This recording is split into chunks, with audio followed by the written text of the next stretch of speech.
বন্ধুরা, আপনারা কখনো এইভাবে পেঁয়াজের মধ্যে বরফ দিয়ে দেখেছেন যে কি হয়?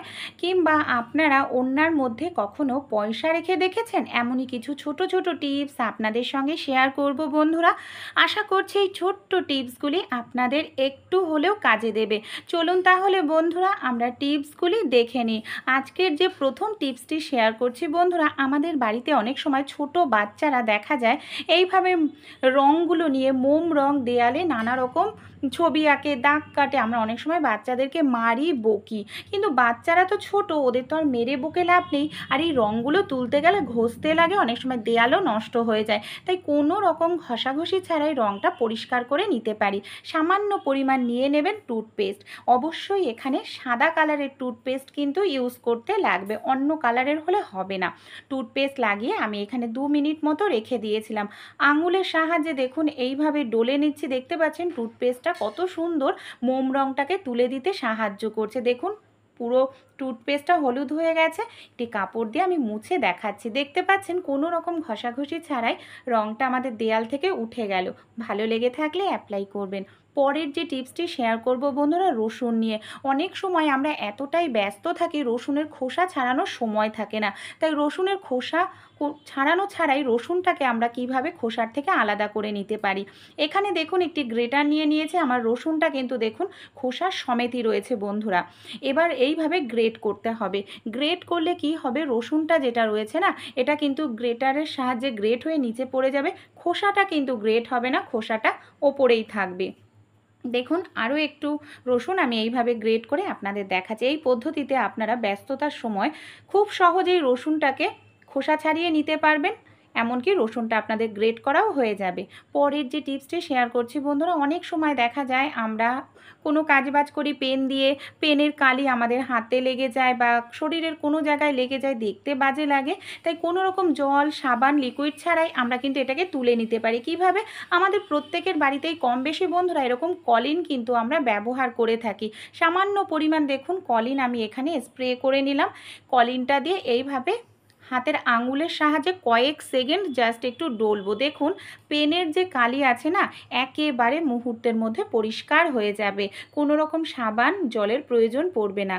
তুলো দিয়ে মুছে আপনাদের পরিষ্কার করে দেখাচ্ছি। তাই আপনাদের গায়ে বা বাচ্চাদের গায়েও যদি পেনের কালি অনেক সময় হাতে মুখে লাগায়, সামান্য একটু এই পদ্ধতিটির মাধ্যমে তুলে নিতে পারবেন। পরের যে টিপসটি শেয়ার করব বন্ধুরা, গরমের মধ্যে পাখা চালিয়ে আমরা প্রত্যেকেই পড়তে বসি, কিন্তু দেখা যায় বাচ্চাদের যখন পড়তে বসায় না, পাখার হাওয়ায় পৃষ্ঠাগুলো এইভাবে উঠতে থাকে, বাচ্চাদের পড়ার কিন্তু অমনোযোগী হয়ে যায় আর বিরক্তও লাগে, বারবার পৃষ্ঠা ঠিক করতে লাগে। তাই ছোট্ট এই কাজটি করে দেখবেন, এতে কিন্তু পৃষ্ঠা আপনাদের উঠবে না, যতই পাখার স্পিড থাকুক না কেন। তাছাড়াও বাচ্চারাও পড়ায় অমনোযোগী হবে না। জামা কাপড় মেলার যে ক্লিপগুলো, দুটো ক্লিপ নিয়ে নেবেন, এইভাবে ক্লিপের সাহায্যে পৃষ্ঠাটাকে আটকে নেবেন। দেখুন কোনোভাবেই উঠবে না। পরের যে টিপসটি শেয়ার করব কাঁকড়া নিয়ে। কাঁকড়া কম বেশি আমরা অনেকেই আছি খেতে পছন্দ করি, কিন্তু কাঁকড়া খাওয়ার পর অনেকেরই গ্যাস অম্বল হয়ে যায়, পেট ব্যথা শুরু করে। তাই ছোট্ট এই কাজটি করবেন। দেখুন কাঁকড়ার মধ্যে কিন্তু প্রচুর পরিমাণে নোংরা জীবাণু, ব্যাকটেরিয়া থাকে। এর জন্য হালকা উষ্ণ গরম জলে নুন দিয়ে নেবেন। তারপর গরম জলে কাঁকড়াটাকে 2-3 মিনিট ভিজিয়ে রেখে পরিষ্কার করে ধুয়ে নেবেন। এতে কিন্তু খেলে এই কাঁকড়া শরীর খারাপ কম হবে, গ্যাস অম্বল এমনকি পেট ব্যথাও করবে না। পরের যে টিপসটি শেয়ার করব, এই ধরনের যে চশমাগুলো আমরা রেগুলার ব্যবহার করি না, ধুলো ময়লা লাগে, রাস্তাঘাটে আমরা অনেকেই নিজেদের গায়ের জামা কাপড় ওড়না দিয়ে পরিষ্কার করি, এতে কিন্তু চশমার কাজটা আরও বেশি খারাপ হয়ে যায়। আমাদের বাড়িতে যে এই ধরনের পারফিউমগুলো আমরা ইউজ করি না, 1-2 বার দেখুন আমি এইভাবে স্প্রে করে নিলাম চশমার মধ্যে। যেহেতু স্প্রিট দেওয়া আছে তাই নোংরা তুলতে কিন্তু ভীষণ সাহায্য করবে। তারপর পরিষ্কার কোনো কাপড় বা তাওয়ালে নিয়ে ভালো করে মুছে নেবেন। দেখবেন আপনাদের চশমা কিন্তু অনেক বছর ইউজ করতে পারবেন, সহজে কিন্তু নষ্ট হবে না।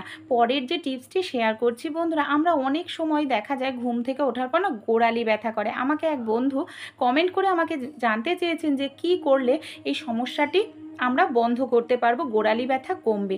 অনেকেরই হয় ক্যালসিয়ামের অভাবের জন্যও হয়, অনেকের দেখা যায় যে অতিরিক্ত হাঁটাচলা করলেও সমস্যা। এই ছোট্ট ব্যায়ামটি করবেন, দেখবেন গোড়ালি ব্যথা বা হাঁটুর নিচে যে মাংসপেশি ব্যথা হবে না। এরকম কোনো লাঠি নিয়ে নেবেন, যেটা একেবারে মিশ্রণ, কিংবা ব্যালন চাকি যে ব্যালনটা থাকে নিয়ে নেবেন। এইভাবে একটু গোল করে ডলতে থাকবেন। এতে কি হবে, রক্ত চলাচলটা ভালো হবে, নার্ভ সচল থাকবে। আপনাদের এই গোড়ালি ব্যথা, হাঁটু ব্যথা কমে যাবে। পরের যে টিপসটি, চা ছাঁকনি এইভাবে দীর্ঘদিন ব্যবহার করতে করতে একেবারে কালো হয়ে যায়, দেখতে কিন্তু ভীষণ বাজে লাগে এই ধরনের প্লাস্টিকের চা ছাঁকনিগুলো। কিভাবে এটাকে আমরা একেবারে পরিষ্কার করে নিতে পারি বন্ধুরা, চলুন তাহলে দেখে নিই। একটি পাত্রের মধ্যে আমি নিয়ে নিয়েছি হালকা উষ্ণ গরম জল, চা ছাঁকনিটাকে দিয়ে দিলাম, 1 চামচ পরিমাণ দিয়ে দিচ্ছি বেকিং সোডা। বেকিং সোডা দিয়ে খুব ভালো করে এইভাবে মিশিয়ে নেব। তারপর বন্ধুরা এটাকে আমি 5 মিনিটের জন্য রেখে দেবো ভিজিয়ে।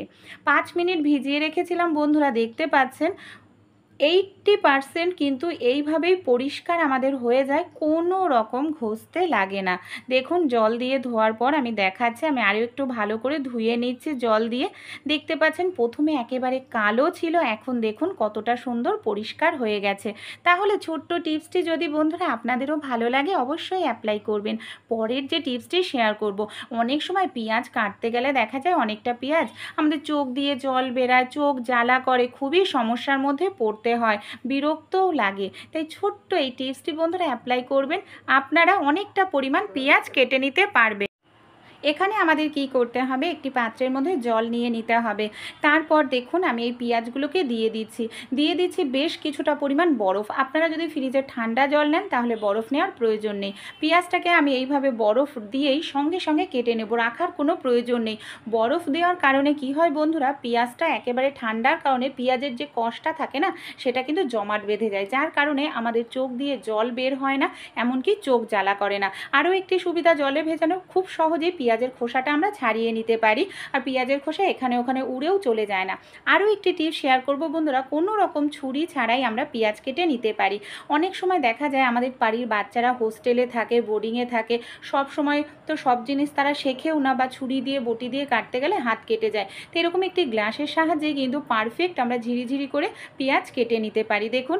আর এইভাবে যদি বাচ্চারা পেঁয়াজ কাটে বন্ধুরা, তাহলে কিন্তু কোনোভাবেই হাত কিন্তু কেটে যাবে না। দেখুন যেরকম পিস আপনারা করতে চান সেরকমই কিন্তু একটি গ্লাসের সাহায্যে আপনারা করে নিতে পারবেন। তাছাড়াও বন্ধুরা আরও একটি পদ্ধতি আমি আপনাদের সঙ্গে শেয়ার করব, তার মাধ্যমেও কিন্তু আপনারা খুব সহজেই পেঁয়াজ কেটে নিতে পারবেন, তাও একেবারে ঝিরিঝিরি মতো। চলুন তাহলে পরের যে পদ্ধতিটি আছে দেখে নিই। বন্ধুরা 2 টুকরো আমি করে নিলাম। দেখুন এবার আমি নিয়ে নিয়েছি যে আলু ছুলনিগুলো হয় না, পিলারগুলোকে নিয়ে এইভাবে যদি আমরা পিলারের সাহায্যে এটাকে পেঁয়াজটাকে কাটতে থাকি, একেবারে ঝিরিঝিরি করে আমরা কাটতে পারবো। নানা রকম রান্নায় রেসিপিতে আমরা একেবারে ঝিরিঝিরি করে পেঁয়াজ দিয়ে থাকি, কিন্তু এইভাবে খুব সহজেই কিন্তু আমরা কেটে নিতে পারবো। অনেক সময় ছুরি দিয়ে বটি দিয়ে ঝিরিঝিরি করে কাটতে গেলে আঙুল কেটে যাওয়ার সম্ভাবনা থাকে। পরের যে টিপসটি শেয়ার করব বন্ধুরা, অনেক সময় এই ধরনের যে একেবারে পাতলা ওড়নাগুলো আমরা ইউজ করি না বন্ধুরা, কি হয় দেখা যায় এই ধরনের ওড়নাগুলো পরে যখন আমরা সাইকেল চালাই, স্কুটি চালাই, এতটাই হালকা হয় যার কারণে উড়ে অনেক সময় সাইকেলের চাকায় জড়িয়ে যায়, কিংবা যে আমাদের স্কুটিগুলো হয় সেটাতেও অনেক সময় সমস্যা দেখা দেয়, কারণ অতিরিক্ত হালকা হওয়ার কারণে অনেক সময় বড় দুর্ঘটনাও হয়ে যেতে পারে। তাই এরকম তো যে পয়সাগুলো থাকে আমাদের বাড়িতে, দেখুন 1 টাকার কয়েন নিয়ে নিয়েছে, ওড়নার দুপাশে যদি এইভাবে 2টো কয়েন আমরা বেঁধে দিতে পারি, এতে একটি সুন্দর ডিজাইনও হয়ে যাবে, আর ওড়নার দুপাশটা কিন্তু একটু ভারী হয়ে যাবে, যার কারণে সাইকেল স্কুটি চালানোর সময় ওড়নাগুলো বারবার উড়ে চাকায় বা ভেতরে কোনো আটকে যাওয়ার সম্ভাবনা থাকবে না, অ্যাক্সিডেন্টও হবে না।